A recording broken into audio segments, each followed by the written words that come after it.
pessoal, hoje eu vou mostrar para vocês como posicionar os experimentos utilizando a agricultura de precisão, as informações que você tem, para conseguir os melhores resultados e isso colocar mais dinheiro no seu bolso futuramente. Então já vamos para dentro do computador, que vai ser mais fácil mostrar para vocês. No caso, eu vou utilizar aqui a área da fazenda que eu trabalhei, porque a gente pode utilizar infinitas fontes de dados, né? Mapas de produtividade, que são os melhores, que você vai saber onde produziu mais e onde produziu menos com toda certeza, entender as manchas.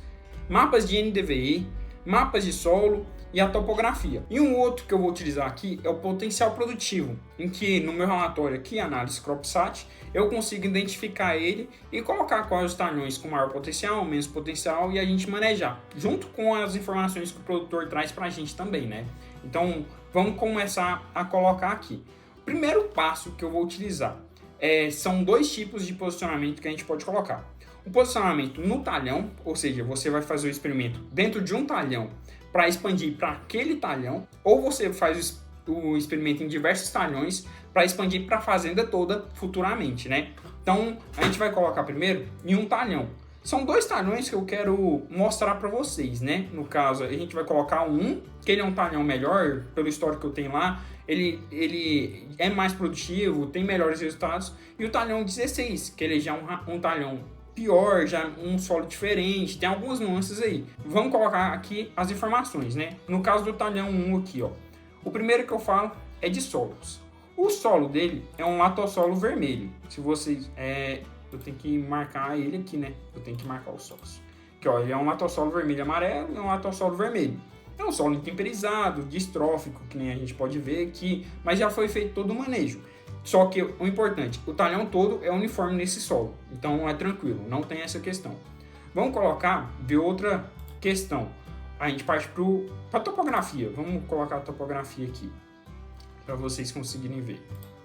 A topografia, grande parte dele é plano. Não tem declividade grande, nem nada do tipo. Se vocês verem aqui, ó, eu coloco de menor que 3, de 3 a 6 e 6 a 12, né? A partir disso já começa a ter algum risco de tombamento, diminuir a eficiência. A gente consegue ver que a topografia também é uniforme, então não é um empecilho de posicionamento. Vamos agora partir para o NDVI, né? No caso, eu puxo o NDVI de diversos satélites. Aqui, se vocês verem, tem o NDVI do Sibers 4A, do Sentinel e do Landsat.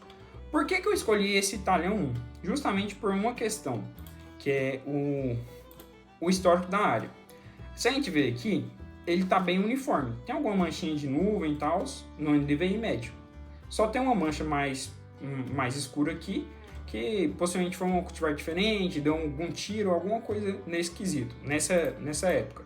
Aqui, no abril de 22, tranquilo, possivelmente estava com milho nessa época. Vamos ver em maio. Ó, em maio já deu uma diminuída no NDVI. Tem uma manchinha aqui, possivelmente ataque de pragas do vizinho, algum veranico, alguma coisa. Tem uma mancha aqui também, se você for comparar, né? Aqui está um pouco mais verde, aqui um pouco mais verde, que é um NDVI maior, então um vigor vegetativo maior. E aquela mancha lá que a gente viu, né? Então é daqui que ela veio. E aqui em 23, que estava com milho.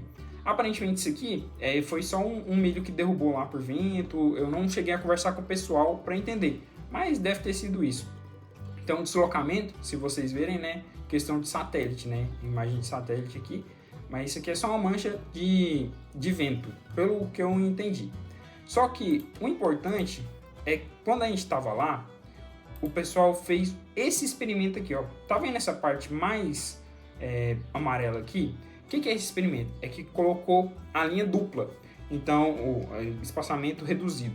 Veio com um trator, deu um tiro aqui e voltou em cima desse mesmo tiro com um pouquinho deslocado. Então, em vez de ficar o espaçamento de 45, ficou o espaçamento de 22,5, que é justamente para testar aumento de produtividade, se valia a pena ou não e tudo mais. Então, por isso que fizeram. Qual foi o objetivo disso? Foi, se eu não me engano, participar de uma competição de produtividade. Vamos colocar que você vai colocar um experimento, eu vou desenhar só nesse sentido. O tiro nesse sentido aqui, né? No fim ao todo do talhão.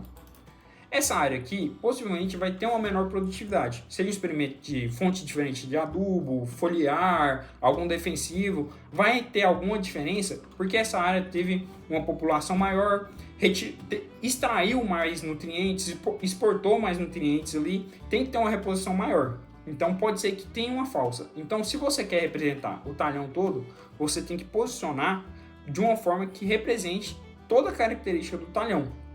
Então você tem que ter áreas boas, áreas ruins, de todas as formas.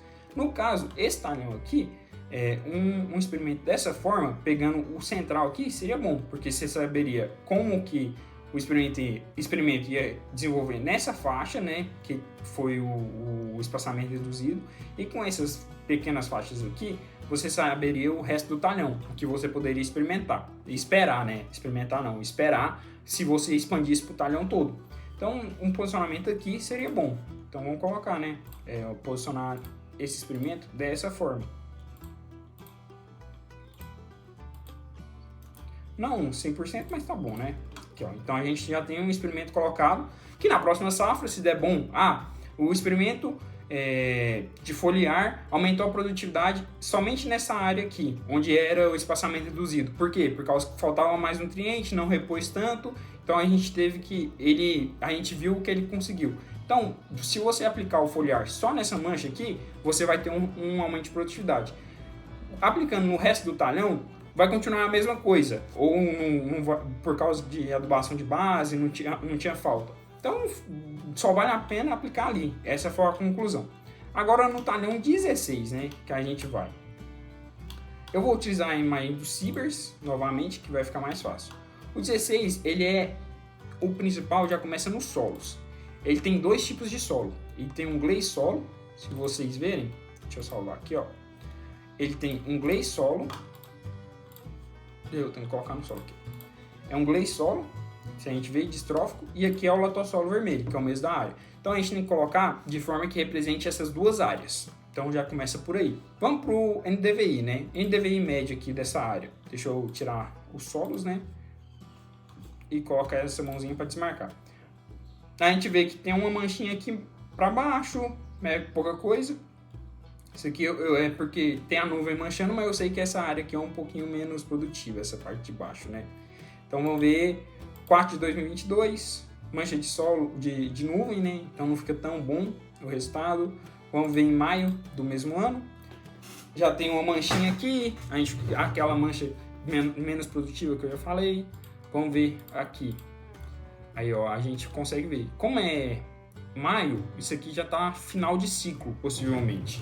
Então, que a colheita lá, se eu não me engano, foi junho, julho. Então, final de ciclo, mas a gente vê mudanças de produtividade. Essa área aqui um pouco menos, com NDVI um pouco menor. Essa área aqui um pouco mais de NDVI. Possivelmente consegue ter uma melhor absorção de chuva, de água, né? Não tem déficit hídrico. Alguma coisa nesse sentido, né? Se a gente pegar mais informações do Sentinel ou do Landsat, fica melhor ainda. Só que vamos ficar com esses, né? Então a gente sabe que tem que posicionar diferente por causa do solo e posicionar conforme o NDVI, né? Então vamos ver a topografia. A topografia eu sei também que não é um limitante. Grande parte da propriedade é bem plana. Aqui tem um pouquinho de morro descendo para cá. Então ele faz um morrinho assim, mas é muito pouca coisa mesmo, de verdade. Então a topografia não é um empecilho aqui para posicionar. Então como que a gente vai posicionar aqui? A gente primeiro vai pensar nos solos. Então se a gente quer de forma mais representativa, a gente pode colocar um tiro aqui nesse pedacinho. Então vamos colocar nesse sentido. A gente vai posicionar um tiro aqui e outro aqui, assim, ó. Pronto. Então a gente já tem informações da região do latossolo vermelho e do glaze solo. Ponto. Na questão do NDVI também, a gente já sabe mais ou menos como ele se comporta, né? Então, deixa eu habilitar aqui. Então a gente tem área menos produtiva, áreas menos produtivas, áreas mais produtivas. Tá bem posicionado aqui. Então a gente sabe. Se a gente quiser depois, ele teve um melhor resultado na área de glaze solo, um foliar. Então, no ano que vem, a gente faz a aplicação do foliar só no glaze solo aqui, por causa disso. Ah, ele foi melhor no lotossolo, então a gente faz a aplicação só na área de lotossolo. É justamente para isso, você trabalha com informações para você conseguir posicionar melhor dentro de cada talhão, conforme as variações, e conseguir um resultado melhor no ano seguinte, na próxima safra, no próximo manejo.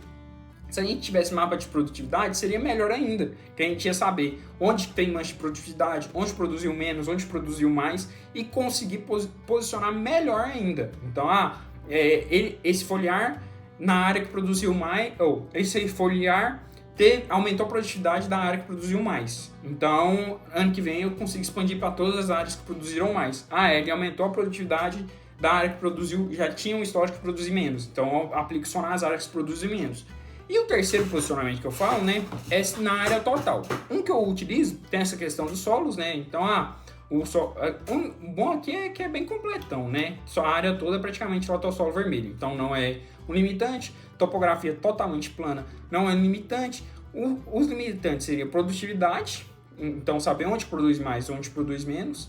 Textura pode ser uma também, saber solos mais arenosos, ou talhões, né, mais arenosos, mais argilosos, para conseguir posicionar de forma representativa. Mas um que eu gosto de utilizar e que eu venho utilizando é o potencial produtivo. Então, se eu colocar aqui o potencial produtivo do Sibers, você vai conseguir áreas que tem um potencial bom é o verde, médio é o amarelo e ruim é o vermelho. Então, vamos colocar, se eu quero um experimento de foliar e depois expandir para a área toda, para a fazenda toda, eu tenho que posicionar nos talhões mais representativos. Então, vamos colocar em 2 bons. Então, eu vou posicionar aqui, um no 1 e outro no 3. Claro, você pode posicionar conforme o tiro. Eu sei que os tiros que a gente dá com pulverização, com equipamento de adubo, é tudo nesse sentido. Então eu vou posicionar desse jeito. Se fosse nesse sentido, eu podia posicionar de forma diferente. Claro, depende do operacional e tudo mais, de máquinas e por aí vai. Beleza, eu coloquei aqui no 1 e no 3. Médios potenciais, eu vou colocar no 12 e no 10, que são talhões que eu sei que tem média mesmo. O histórico dele é de ser um potencial mais baixo. No 10, todos os tiros são em curvas, assim, nesse sentido. Então eu vou posicionar o experimento conforme a curva, para ficar mais fácil operacional, né? Baixo potencial, onde eu vou colocar? No 16, que aí eu consigo ver a parte do gleissolo e do lotossolo, e no 13 aqui, ou no 14, vou colocar no 14, só que o 14 ele tá com o estilosante aqui do lado, né? Se vocês...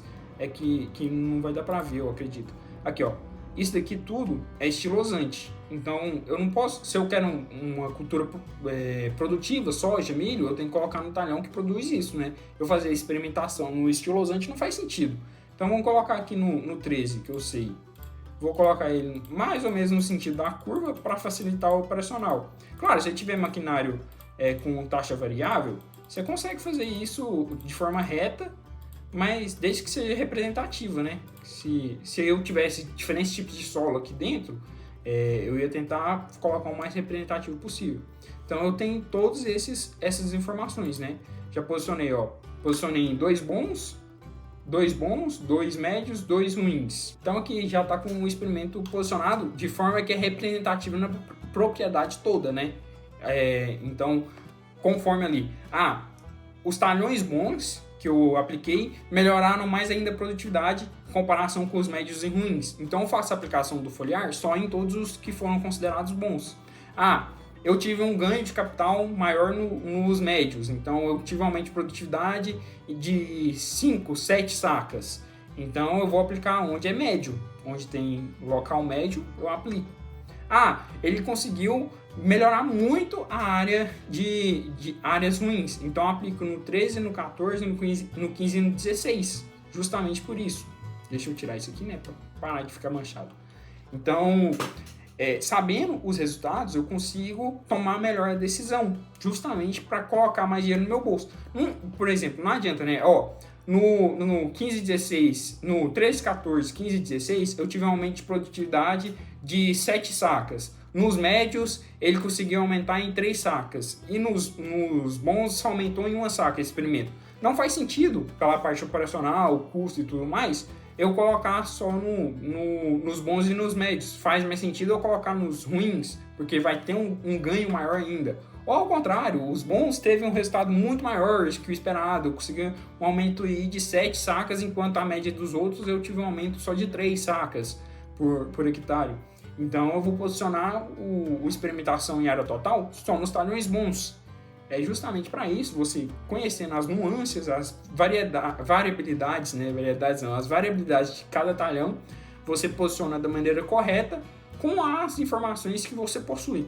Então, agradeço a todos que assistiram o vídeo. Acho que com isso você consegue estudar melhor a área, estudar melhor como posicionar para conseguir os melhores resultados, aumentar a lucratividade, a produtividade, seus ganhos financeiros na propriedade e justamente para conseguir alinhar todas as expectativas.